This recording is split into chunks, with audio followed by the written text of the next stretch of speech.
Hello दोस्तों, अगर आप फॉरेन में रहते हैं या फिर फॉरेन जाने का प्लान कर रहे हैं और आप इंडिया में पैसे ट्रांसफर करने का सोच रहे हैं तो ये वीडियो आपके लिए है। आज हम जानेंगे कि जो फॉरेनर होते हैं या एनआरआई बोला जाता है जिनको, वो कौन होते हैं और एनआरओ, एनआरई, एफसीएनआर और आरएफसी, इन अकाउंट्स में क्या क्या डिफरेंस होता है। और आज हम ये भी जानेंगे कि आप जो ट्रांजैक्शन इंडिया में कर रहे हैं उसमें इनकम टैक्स डिपार्टमेंट कौन कौन से ट्रांजैक्शन पे नजर रखता है, कौन कौन सी हाई वैल्यू ट्रांजैक्शन होती हैं जिस पे नजर रखी जाती है, और आप किसी प्रॉब्लम में ना फंसे उसके बारे में डिस्कस करेंगे। और हर अकाउंट की, एनआरई, एनआरओ, ये जितने भी अकाउंट हैं इनकी एडवांटेज और डिसएडवांटेज के बारे में डिस्कस करेंगे। तो आशीष जी, सबसे पहले तो आप ये मुझे बताएं कि एनआरआई कौन लोग होते हैं। बिल्कुल, वीडियो के अंत तक जुड़े रहें। हमारा पर्पस है कि हम डिफरेंट केस स्टडीज के साथ आपको एग्जांपल के साथ समझाएंगे सभी अकाउंट के डिफरेंसेस में, क्योंकि काफ़ी लोगों के हमारे पिछले वीडियो में क्वेश्चंस आए हैं कि अगर वो अपने वाइफ के अकाउंट में पैसा भेजते हैं या उनको पैसा इंडिया में यूज़ करना है, वापस ले जाना है, तो वो सारी केस स्टडी के साथ हम डिस्कस करेंगे। तो एनआरआई की सबसे पहले हम बात करें, क्विकली बताएंगे, आप सब जानते हैं उस बारे में। अगर आप 180 डेज से ज़्यादा आप इंडिया से बाहर रहते हैं तो आप एनआरआई कैटेगरी में आज आपको डिफरेंट टैक्स रूल्स लगते हैं। आपके अकाउंट्स जो है स्टेटस वो चेंज करना अनिवार्य हो जाता है। इसके अलावा आप काफ़ी लंबे समय के लिए बाहर रहते हैं, एम्प्लॉयमेंट के केस में काफ़ी लोग वहां पर जाके जॉब करते हैं तो उस केस में वो एनआरआई माने जाते हैं। बिजनेस करते हैं उस केस में भी आप एनआरआई माने जाएंगे। उसके अलावा जो भी लोग बाहर स्टडी करने भी जा रहे हैं लंबे समय के लिए तो उनको भी ये सारे अकाउंट खुलवाने होते हैं, ताकि जो भी पैसा वो वहां पर मंगा रहे हैं और पैसा वो ट्रांसफर करते हैं, अगर स्टूडेंट्स जो हैं वहां पर कुछ ना कुछ अपनी इनकम भी जनरेट कर लेते हैं, स्टाइपेंड प्राप्त करते हैं, तो उस केस में उनको कोई प्रॉब्लम ना हो।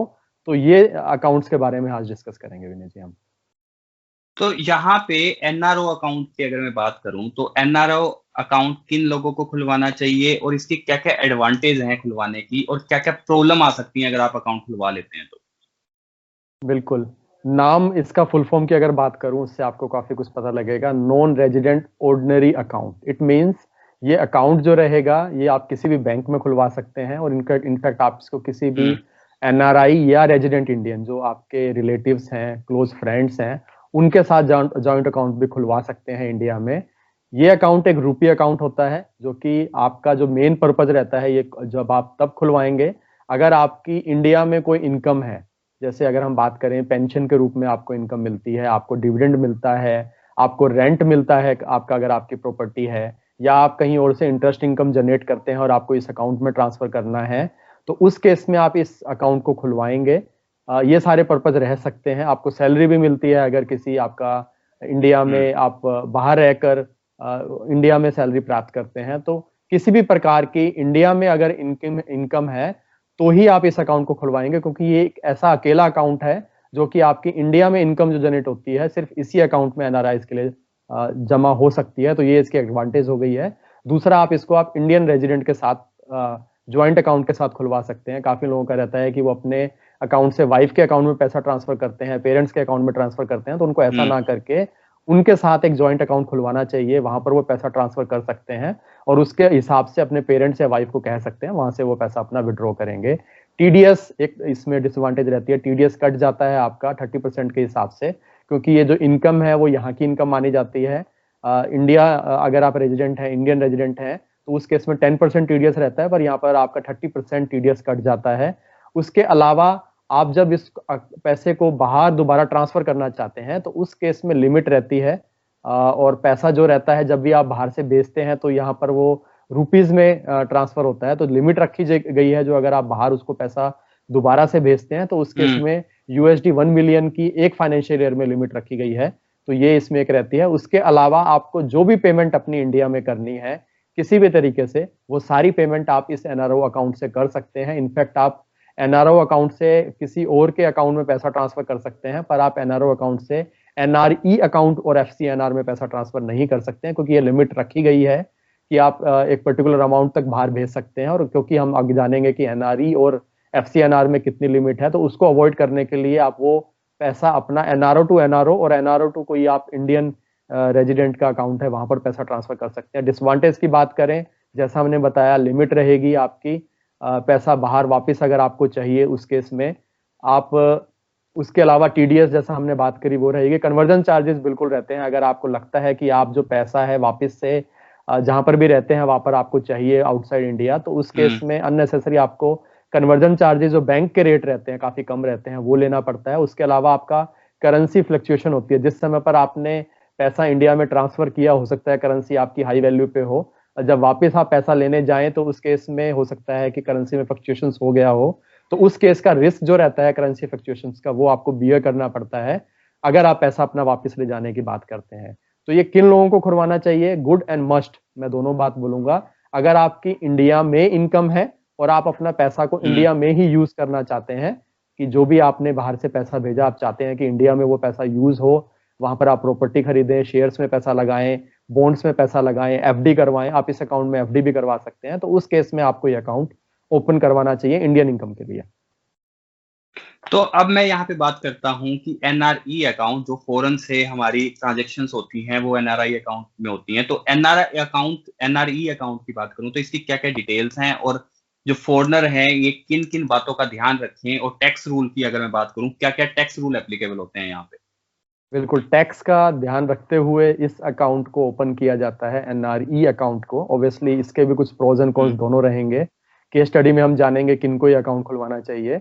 तो ये पैसा सिर्फ और सिर्फ जो आपकी बाहर आपने इनकम जनरेट करी है ओवरसीज में, उस पैसे को इंडिया में लाने के लिए यूज किया जाता है। आप इंडियन इनकम चाहे किसी भी तरह की आपकी इंडिया में इनकम है, वो पैसा आप डिपॉजिट नहीं कर पाएंगे एनआरई अकाउंट में।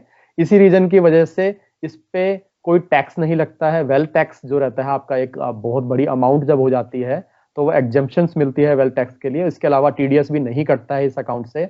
आप इस पैसे को कन्वर्ट कर सकते हैं एफडी के अंदर, सेविंग के अंदर, आरडी के अंदर, तो वो सारे बेनिफिट आप अपना इंटरेस्ट अर्न कर सकते हैं इस अकाउंट में भी, तो वो बेनिफिट आपको मिलता है।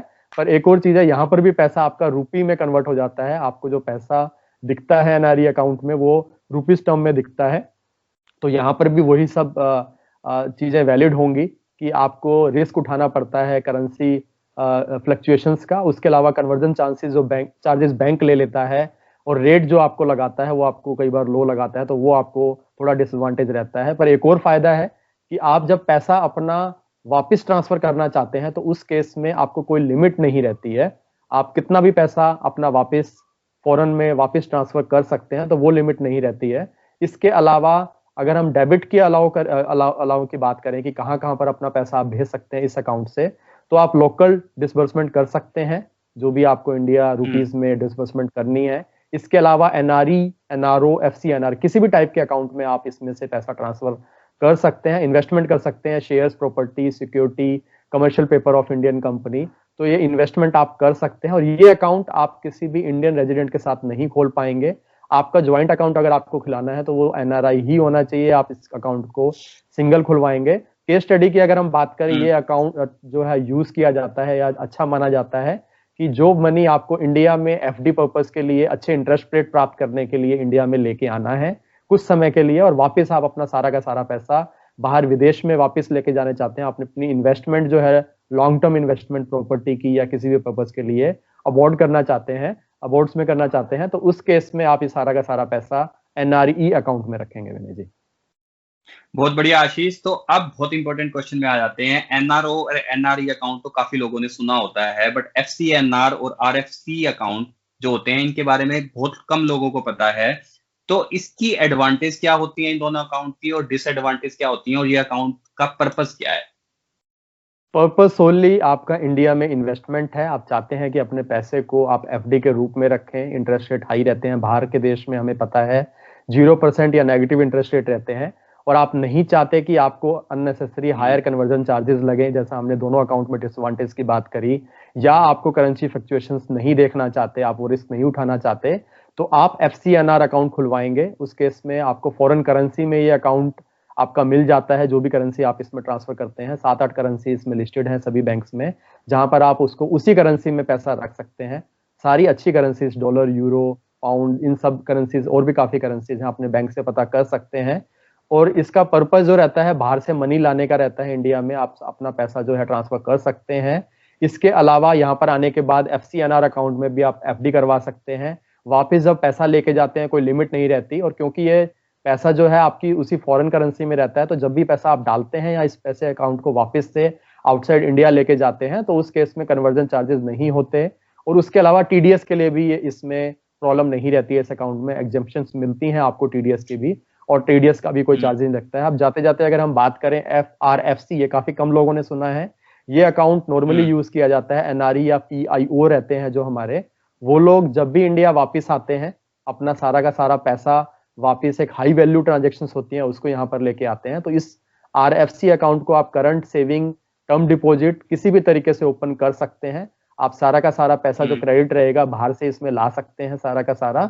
उस केस में जब आप इंडिया आ रहे हैं तो इस अकाउंट में पैसा ट्रांसफर करेंगे। उसके अलावा अगर आपका रहता है कि नहीं हमें पैसा वापस से दोबारा फॉरेन में भेजना है किसी भी रीजन की वजह से, तो आपको लिमिट नहीं रहती है, यहाँ पर भी आप अपना पैसा इजिली भेज पाते हैं। बहुत बढ़िया आशीष। और इस FCNR का एक एडवांटेज ये भी है, अगर आप फॉरेन में रहते हैं और आप इस अकाउंट से लोन लेना चाहते हैं वो भी एप्लीकेबल होता है। तो आज का वीडियो हम यही खत्म करते हैं। धन्यवाद।